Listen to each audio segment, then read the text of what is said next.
fourscore and 7 years ago, our fathers brought forth on this continent a new nation, conceived in liberty and dedicated to the proposition that all men are created equal.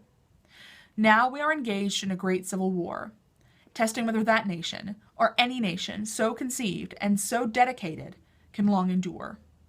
We are met on a great battlefield of that war. We have come to dedicate a portion of that field as a final resting place to those who here gave their lives that that nation might live.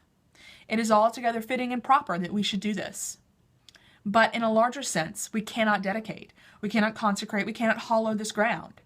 The brave men, living and dead, who struggled here have consecrated it far above our poor power to add or detract. The world will little note nor long remember what we say here, but it can never forget what they did here. It is for us, the living rather, to be dedicated here to the work which they who fought here have thus far so nobly advanced.